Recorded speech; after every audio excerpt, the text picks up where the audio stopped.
tubahaye ikaze muri uyu mugoroba ndetse tutakiriye kuba ko ari ijoro ribabaje, ijoro rigaragaza impinduka ndetse n'ikibazo gikomeye ko imirwano igiye kwiyongera mu bice bigiye bitandukanye muri Repubulika ya Demokarasi ya Kongo. Tubanje kubasuhuza tubifuriza amahoro y'Imana muri uyu mugoroba wo kuri uyu wa gatanu tariki ya 30 z'ukwezi kwa mbere 2026. Tubahaye ikaze rero kugira ngo tuberekeze mu burasirazuba bwa Repubulika ya Demokarasi ya Kongo aho ibintu bikomeje kuba bibi. Nyamuneka mwebwe mu kitwumva bwa mbere na mbere reka tubanze dushimire wenda abahisemo kubana natwe, ariko namwe mu kitwumva bwa mbere reka tubahe ikaze.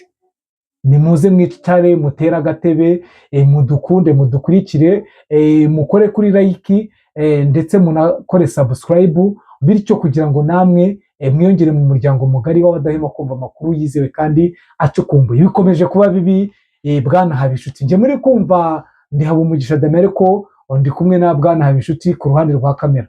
Yego urakoze cyane bwana Damien. Turaje tubagerere mu makuru agezweho kuri iki gicamunsi. Nijoro gicamunsi nijoro kuko wa mugani bwije urabona ko ntago bikiri igicamunsi, amasaha arakuze. Tubagerere mu gace gaherereye hariya ni Burundi, kuko izi quartier zose ni ukuvuga ngo ni uduce twaho tugize kiriya gihugu.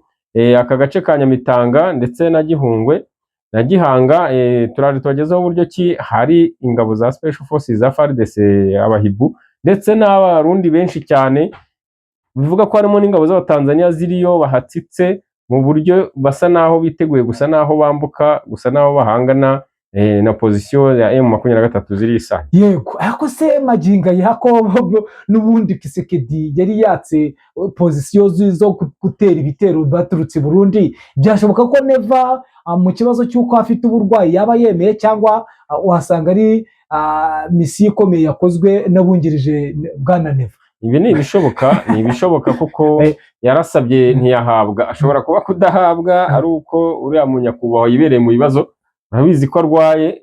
Sinibaza ko ubu ari muri gahunda ya operation ishobora kuba ziri gukorwa n'undi, ariko mu gishoboka cyo ntukubona ko amahitamo bazayabura bikarangira operation zinabereye muri kiriya gihugu. Baramutse banyazwe kara gace gahereye ku Burundi nka Uvira, urumva ko byanze bikunze ntabwo Burundi bwagenda ngo buryame, byarangira uriya mugabo kubwo guharanira icyubahiro no kwanga guseba akoresheje ubutaka bw'igihugu cye. Birakaze birakomeye.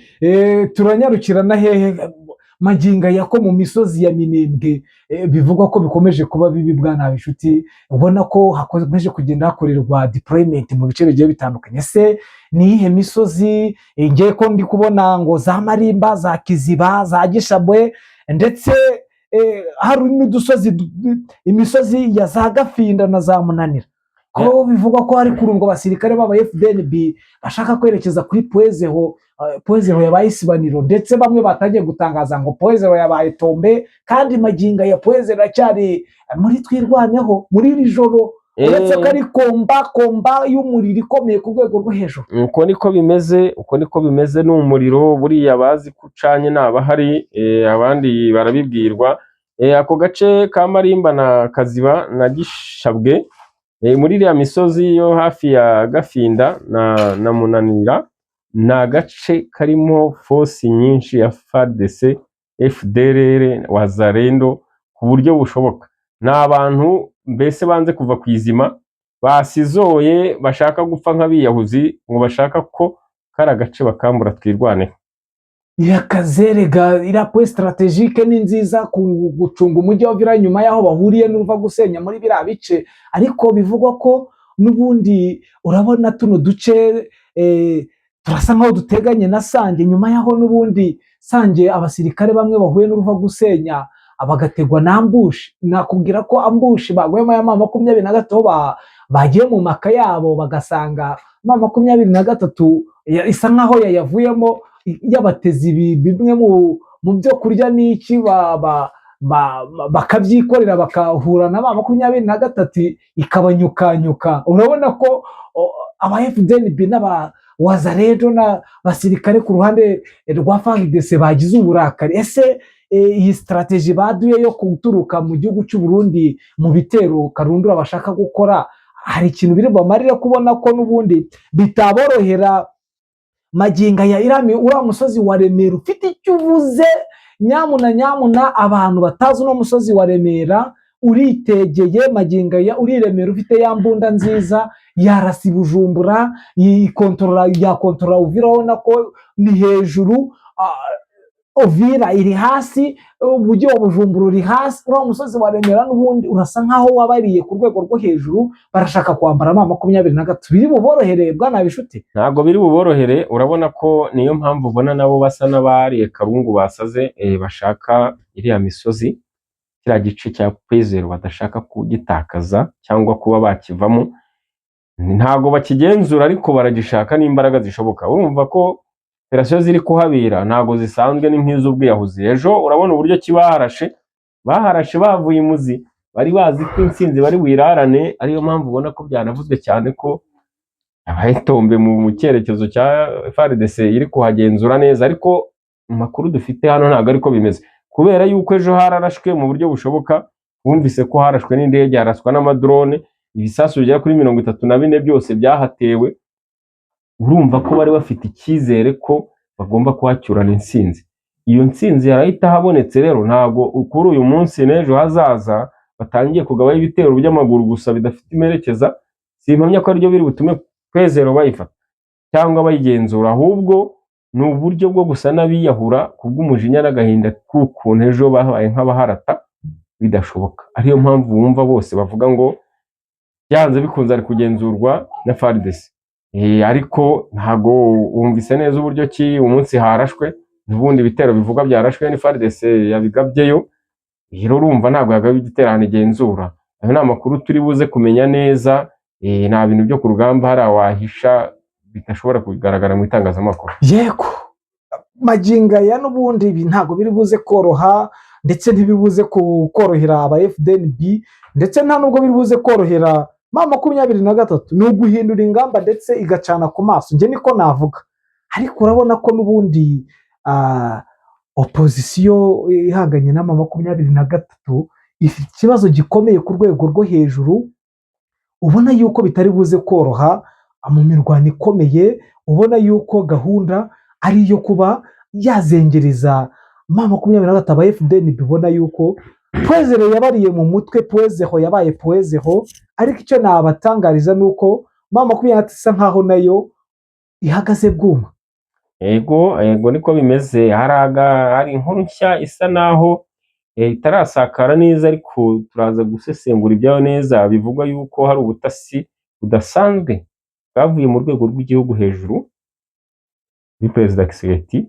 Ni mission yatanze ishobora kuba irimo n'amafaranga menshi, bivuga ko hari 9,000 by'amadolari byasohotse mu buryo bwo gukora operasiyo yo kugira ngo abashe kubona Bwana General Makenga. Muri operasiyo iri hariya hakurya yamumennye umutwe. Urabona ko haramwe abanyapolitiki benshi muri 23, ariko mission ye ngo ni umuntu ushaka bikomeye Sultan Makenga. Bivuge ko ngo ayo mafaranga yatanzwe mu buryo bateguye ko hari ibiganiro bishobora kuzabaho mu rwego rwa diplomasi, bikaza bitumiyemo abanyamakuru mpuzamahanga bazwi cyane ku isi, bakaza nk'abaje gutegura ikiganiro kiri bubahuze na Sultan Makenga.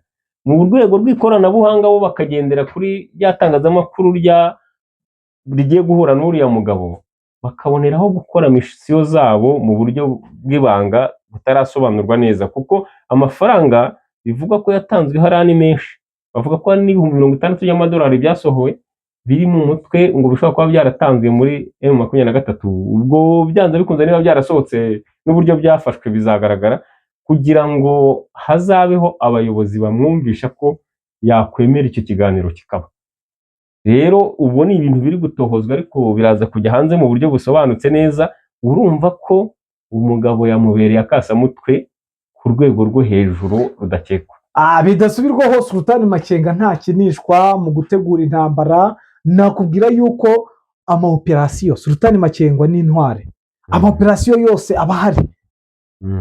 Tumenyereye ko abasirikare benshi batanga rekomandisiyo ubwo recommendation bari mu bice bitandukanye cyangwa bari kure y'aho imirwano iri kubera, ariko nakubwira ko Sultani Makenga muri Sud Kivu hari Ibaraka ahibereye. uriya ni general ayobora intare, ntago ari ayobora raya mutombo ke, kiriya giceye uriya ni umusirikare.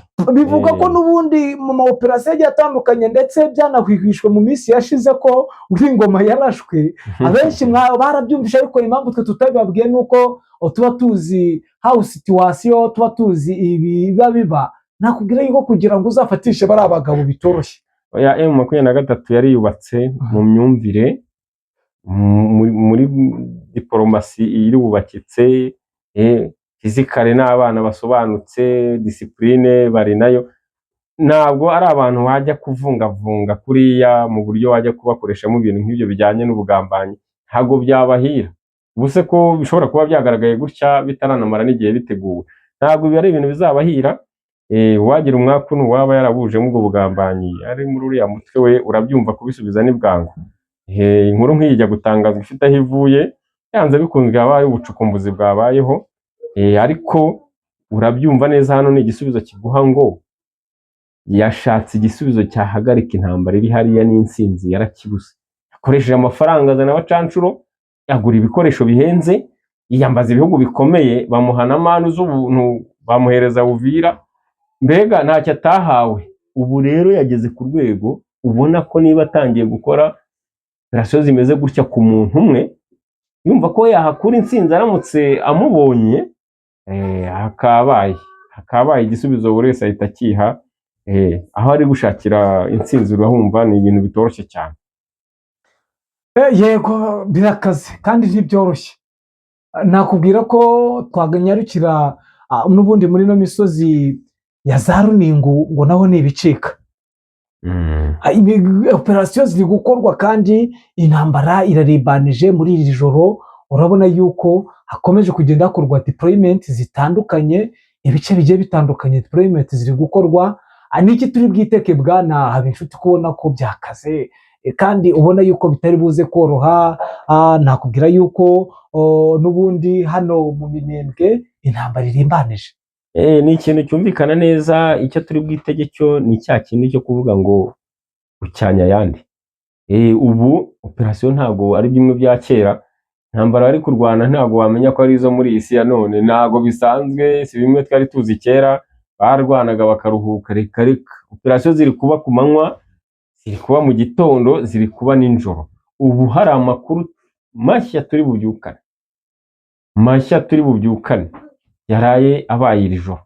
Ntago hariya baryamye, tire bafite n'inshya ntisanzwe, ni ba Munyakazi ku manywa na nijoro. Urumva ko ni ibintu bidasanzwe mu mateka dusanganywe y'intambara zisanzwe zibaho.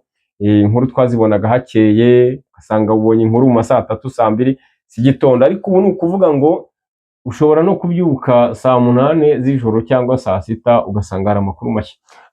Tubona bamenyesha ko tuba dufite abantu baba muri biriya bice, akenshi na kenshi impamvu ubona tudakunda gutangaza byinshi nuko tuba dushaka kuvuga ibintu by'ukuri bya nyabyo byizewe.